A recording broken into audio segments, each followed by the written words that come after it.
London.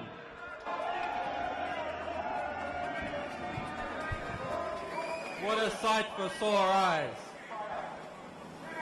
People ask what gives me hope. Well, the answer is right here.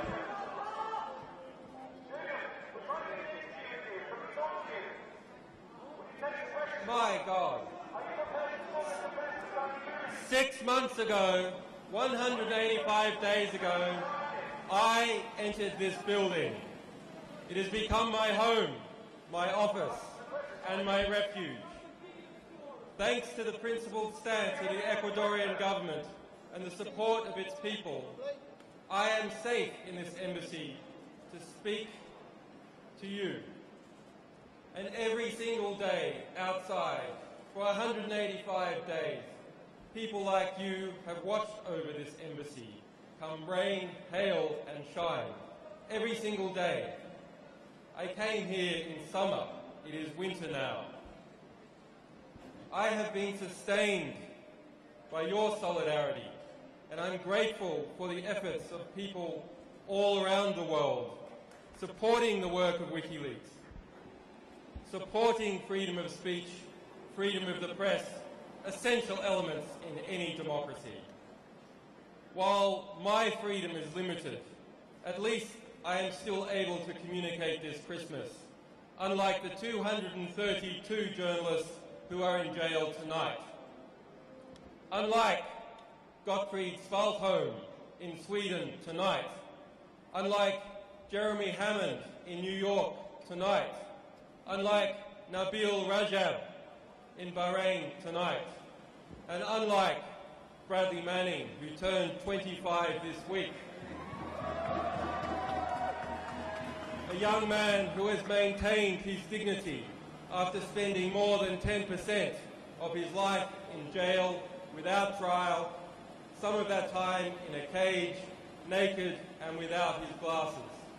And unlike so many others whose plights are linked to my own, I salute these brave men and women.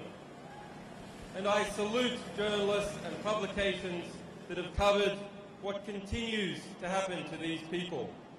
And to journalists who continue publishing the truth in face of persecution, prosecution and threat, who take journalism and publishing seriously. Because it is from the revelation of truth that all else follows. Our buildings can only be as tall as their bricks are strong.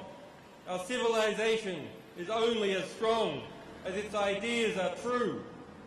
When our buildings are erected by the corrupt, when their cement is cut with dirt, when pristine steel is replaced by scrap, our buildings are not safe to live in.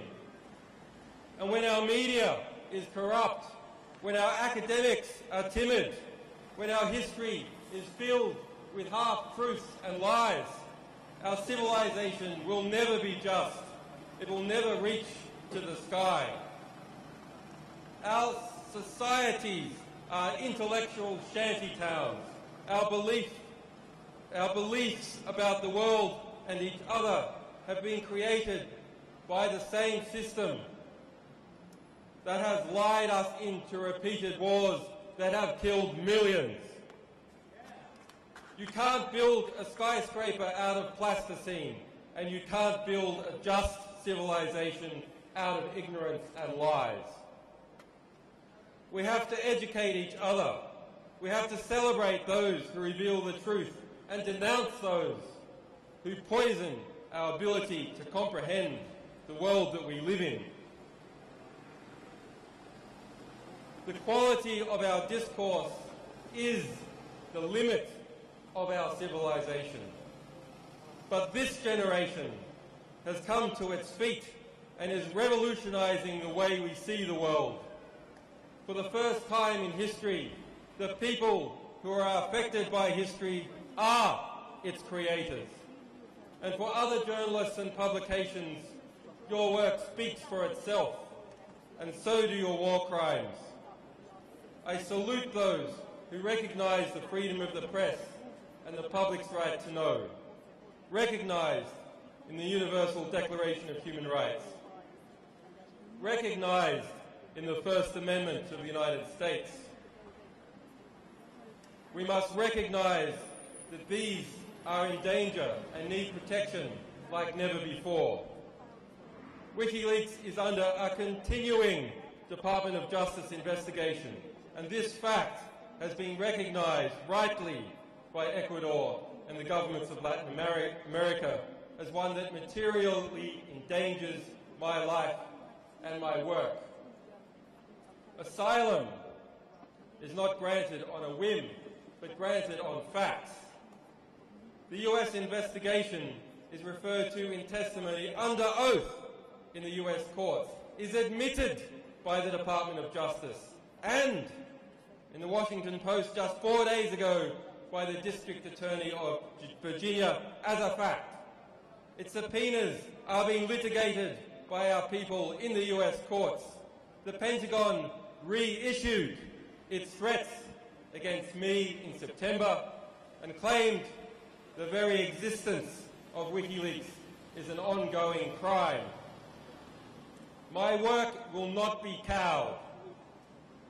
But why this immoral investigation continues and why the Australian government will not defend the journalism and publishing of Wikileaks, I must remain here. However, the door is open, and the door has always been open for anyone who wishes to speak to me. Like you, I have not been charged with a crime. If you ever see spin that suggests otherwise, note this corruption of journalism and then go to justiceforassange.com for the full facts. Tell the world the truth and tell the world who lied to you.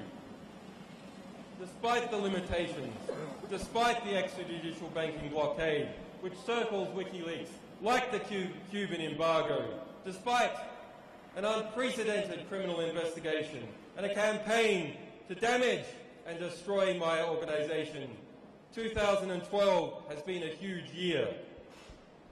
We have released nearly 1 million documents relating to the unfolding war in Syria.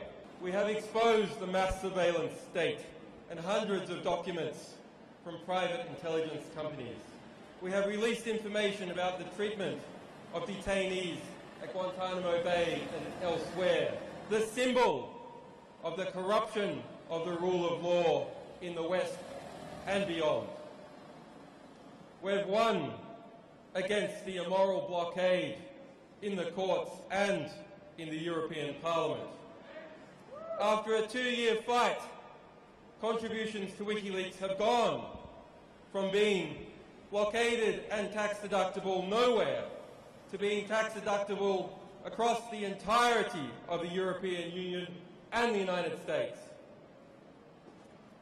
And last week, information revealed by Wikileaks was vital and cited in the judgment in determining what really happened to El Masri, an innocent European kidnapped and tortured by the CIA. Next year will be equally busy. Wikileaks has already over 1 million documents being prepared to be released. Documents that affect every country in the world. Every country in this world. And in Australia, an unelected senator will be replaced by one that is elected. In 2013, we continue to stand up to bullies. The Ecuadorian government and the governments of Latin America have shown how cooperating through shared values can embolden governments to stand up to coercion and support self-determination. Their governments threaten no one, attack no one, send drones at no one, but together they stand strong and independent. The tide calls of Washington power brokers for economic sanctions against Ecuador simply for defending my rights are misguided and wrong. President Correa rightly said Ecuador's principles are not for sale. We must unite together to defend the courageous people of Ecuador. to defend them against intervention in their economy and interference in their elections next year. The power of people speaking up and resisting together terrifies corrupt and undemocratic power.